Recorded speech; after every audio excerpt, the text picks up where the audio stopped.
Rain lashes down on the Tennessee Valley, a relentless assault on the darkened landscape. Flashes of lightning momentarily illuminate the churning mud of the fields, revealing a stark, fleeting world. The distant storm's roar is a deafening, primal sound, swallowing all others in its furious embrace. Samuel Green, a formidable figure, moves through the muck with powerful, silent grace, every muscle honed by labor. His steady, predatory eyes cut through the inky darkness, searching, assessing, filled with fierce determination. A faint, malevolent glow from William Johnson's barn reveals the branding rod, a searing symbol of brutality. At dawn, the last traces of a storm vanish as Samuel enters the ancient, dense forest of the Cumberland Plateau. Golden sunlight pierces the thick canopy, illuminating the rugged terrain as he moves with deliberate, long strides. Each footfall is carefully placed, leaving a trail of false tracks, a silent deception woven into the forest floor. His precise, economical movements reveal a strategist, not a fugitive, fortifying his position within nature's stronghold. In his opulent study, William Johnson, a heavy-set man with a ruddy face, sits at his grand desk, a half-empty whiskey glass gleaming. Dressed in an expensive waistcoat, he bellows orders at a terrified young man, his booming voice echoing through the silent room. His volatile temper is palpable as he demands to know Samuel's whereabouts. The young man trembles, caught in the terrifying vortex of Johnson's rage, the air thick with unspoken fear. Sunlight dapples through the ancient canopy as Elijah Thornton, a hunter, stumbles through the dense undergrowth, crunching leaves. His eyes dart, scanning the shadows, catching a fleeting glimpse of Samuel, moving with unnatural silence in animal skins. Thornton blinks, disoriented and unnerved, rubbing his eyes and shaking his head as if to clear a disturbing vision. In a dimly lit tavern, Thornton recounts his tale to a group of uninterested authorities. "I swear, I saw him, a wild Negro in skins, moving like a ghost," Thornton insists, desperation in his voice. The authority figure dismisses him with a wave. "Sounds like you've had a bit too much moonshine, Elijah." Under the bright sun, the Cumberland Plateau stretches endlessly as Thomas Wilkes and his hunting party trek through dense undergrowth. Their boisterous laughter and jokes shatter the wood's quiet, their carefree movements oblivious to unseen eyes. Hidden deep within the foliage, Samuel watches their every move, his gaze predatory and calm. The hunters push forward, unaware of the silent, watchful presence lurking in the shadows. Dusk bleeds across the Cumberland Plateau, painting the vast wilderness in hues of deep purple and burning orange. James Carter stumbles from the thick woods, his torn clothes and dirt-streaked face revealing a man at his breaking point. He gasps for air, his eyes wide and unfocused, haunted by an unseen terror as the silent wilderness presses in. The absence of Wilkes' party hangs heavy in the air, a chilling void amplifying James's palpable fear. Authorities, initially dismissive, exchange uneasy glances, his raw terror shaking their composure. James whispers, "He moved, like he belonged to the mountain," his words chilling the fading light. In the deep night, Samuel sits by a hidden fire, its flickering flames casting dancing shadows across his focused face. Around him, a grim arsenal of stolen tools lies scattered: axes, knives, rope, and gunpowder. He sharpens a knife with methodical precision, the metallic scrape echoing softly in the oppressive silence of the night. These are not random thefts. They are deliberate preparations, a careful accumulation of resources for an impending war. Each glint of steel and pile of powder speaks to his grim resolve, a silent promise of battle against his relentless pursuers. Jeremiah Burke, lean and hawk-faced, stands over a vast map of the Cumberland Plateau, his gaze an intense, burning focus. His thin lips are pressed into a grim line, a silent testament to the calculated intensity simmering beneath his calm exterior. With detached calm, he meticulously polishes one of his twin pistols, its cold gleam reflecting his steely resolve. On his desk, a leather pouch filled with tracking dogs' collars sits, a silent, stark symbol of his formidable reputation. Each collar whispers tales of hunts, of lost souls found by the South's best tracker, a testament to his prowess. To Burke, this is more than work. It is a thrilling sport, a relentless challenge to uphold his unmatched status. On the windswept Cumberland Plateau, Burke arrives, his duster coat flapping like predator's wings. 5 grim and determined men accompany him, their faces etched with resolve. A pack of tracking dogs strains against their leashes, muscles coiling with eager anticipation. Their keen senses search the air, ready to pick up any scent. Burke's lips curl into a cold, cruel smile, a chilling hint of the hunt's dark pleasure. The desolate plateau awaits the unfolding drama, silent witness to their grim arrival. In the narrow ravine, dogs pull Burke and his men deeper, their breath pluming in the crisp, shadowed air. The dogs' low, guttural growls vibrate through the rock, their hackles rising in sudden alarm. An unnatural hush descends, the dogs falling silent as only the crunch of boots on scree echoes. Burke's calm demeanor wavers, a flicker of profound unease crossing his face in the oppressive silence. Burke's weary men establish a makeshift camp under the oppressive darkness, the mountain's silence more unnerving than any sound. The dogs, usually boisterous, are eerily quiet, their unusual calm deepening the pervasive sense of dread among the men.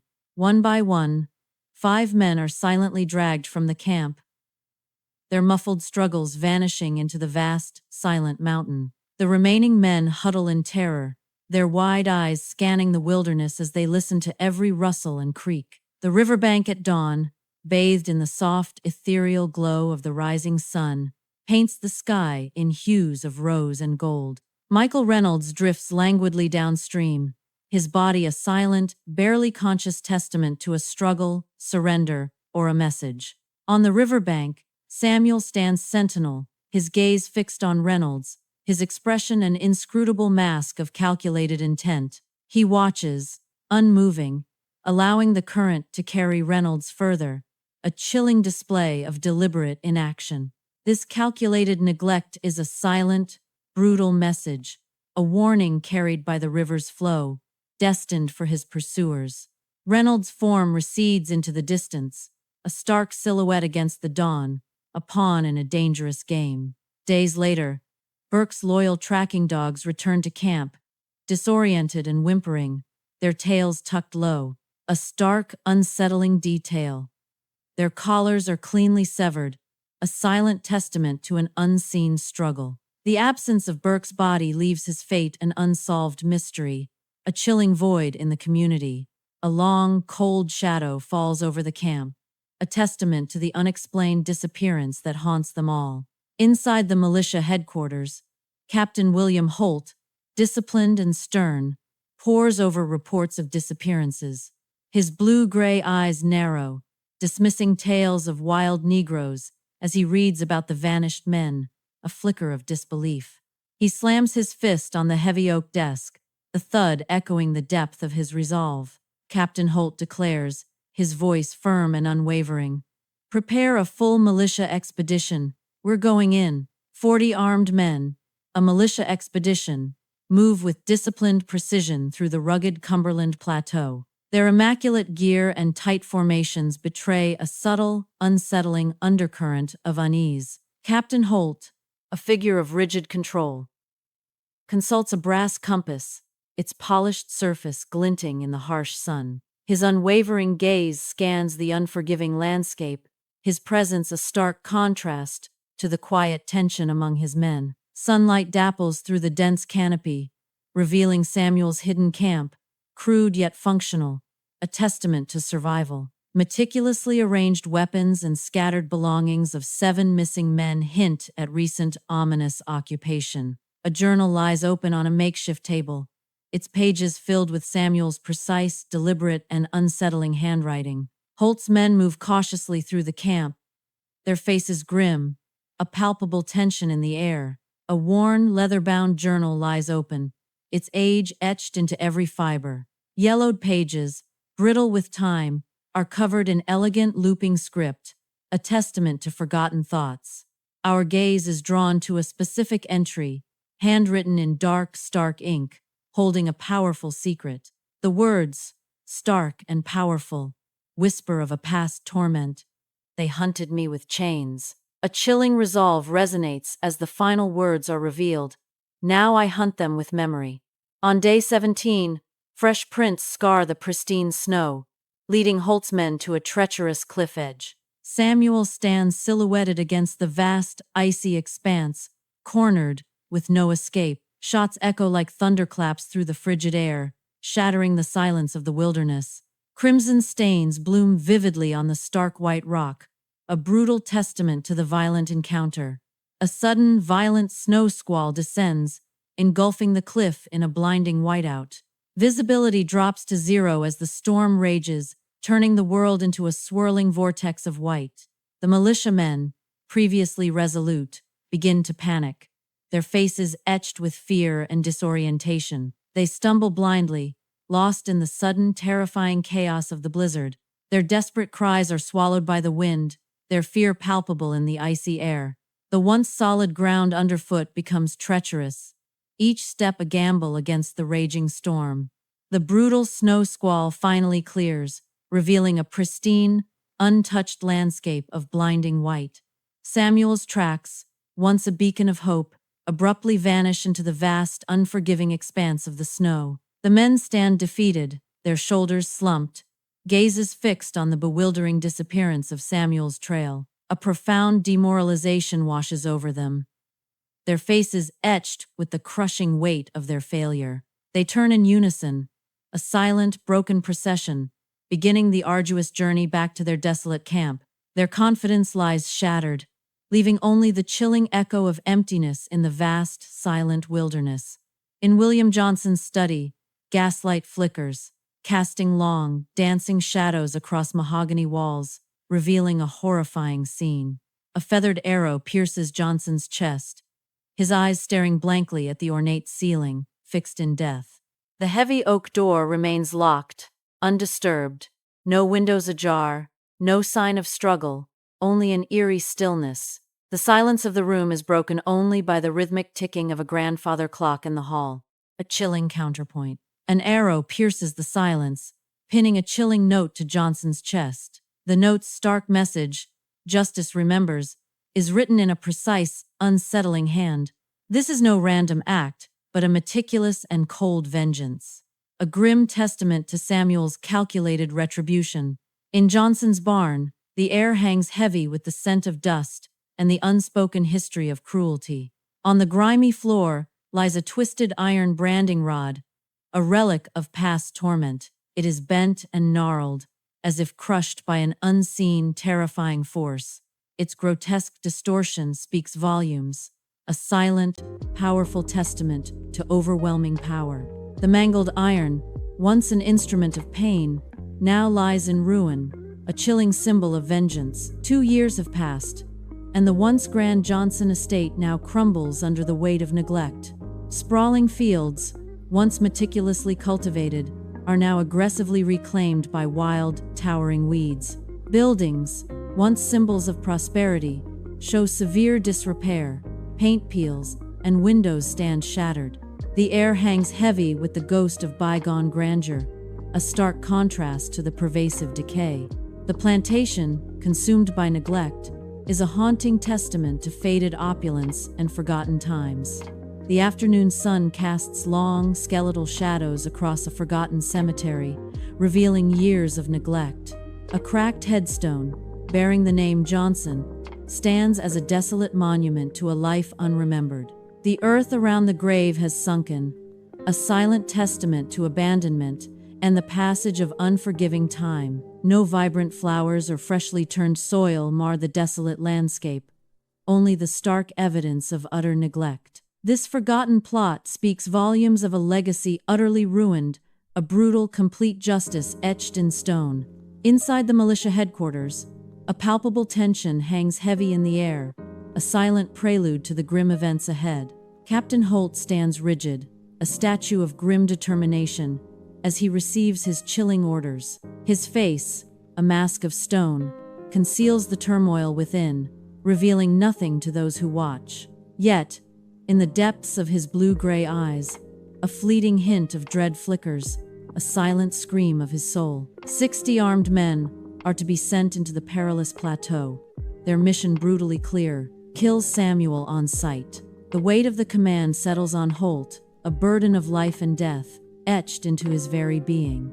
60 armed men, the second expedition, move through the dense Cumberland Plateau, each step fraught with peril. Eyes dart constantly, scanning the shadows, acutely aware of the unseen threats lurking within the wilderness.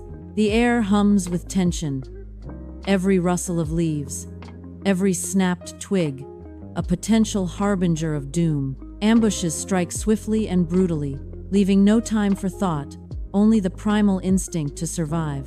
False trails, cunningly laid, lead them deeper into the labyrinthine wilderness, disorienting them further.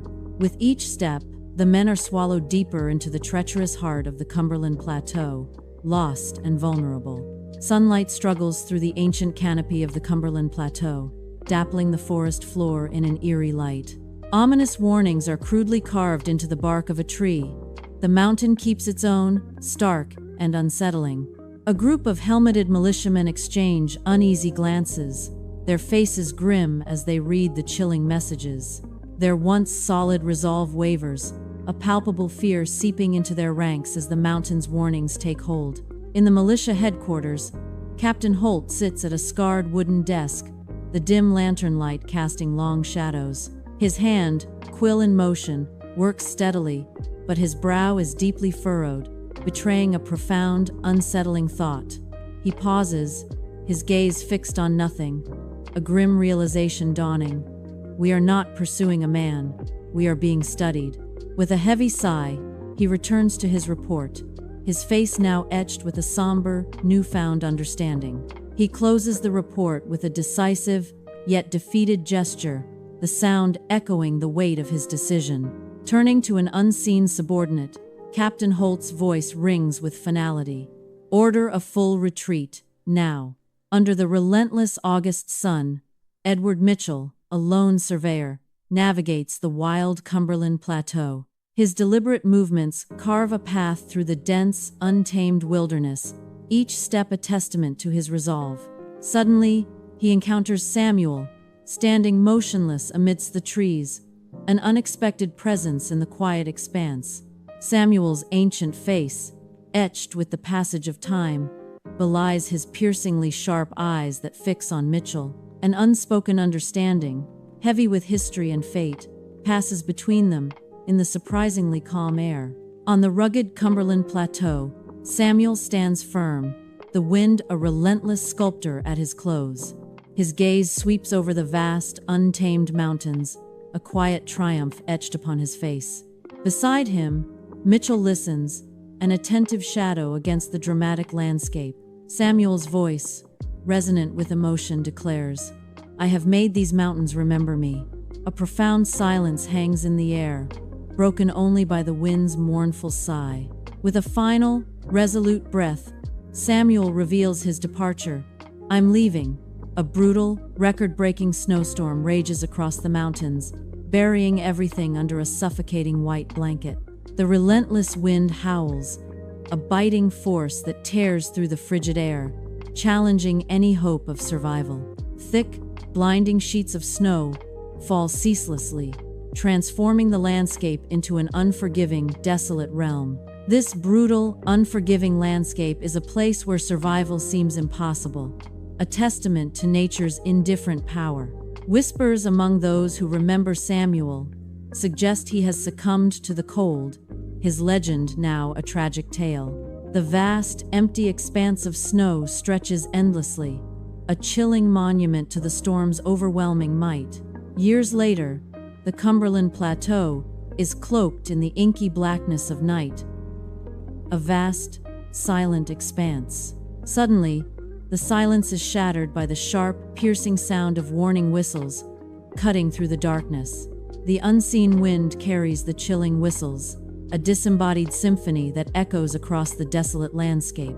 Each whistle is a stark, urgent cry, suggesting an unseen presence, a protector hidden in the shadows. The haunting melody of the whistles suggests a watchful guardian, ever vigilant in the deep night. The wind whispers through the plateau, carrying the eerie warnings of a presence that still lingers.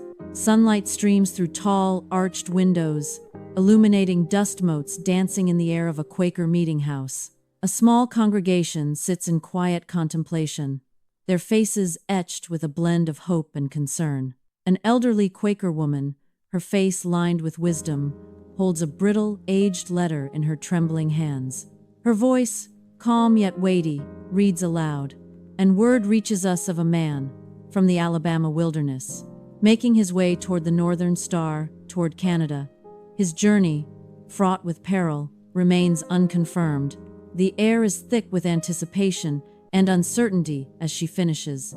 Samuel's escape north, a mystery unresolved. Golden sunlight pierces through the dense canopy of Little River Canyon, painting the rugged earth in shifting patterns. A group of hikers, dressed for adventure, traverse a winding trail, their boots crunching on loose gravel. The air vibrates with the lively chirping of unseen birds, a symphony of nature's vibrant pulse. The distant, persistent rush of water adds a soothing yet powerful undertone to the wilderness. This pristine natural beauty, breathtaking in its grandeur, holds a silent, lingering mystery within its depths.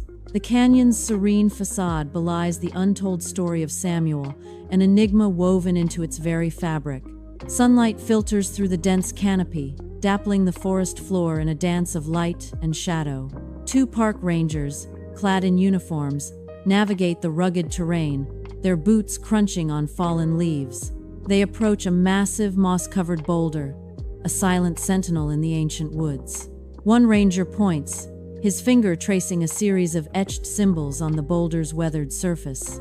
These modern carvings stand in stark contrast to ancient symbols, yet share an enigmatic weight. A silent, ongoing dialogue between unknown parties unfolds, etched into the very stone of the canyon.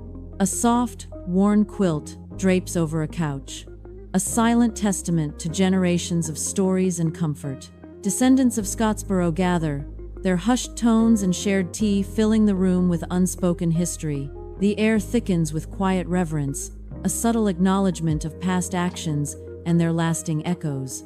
The word balance hangs in the air like a fragile memory, a delicate understanding of Samuel's legacy.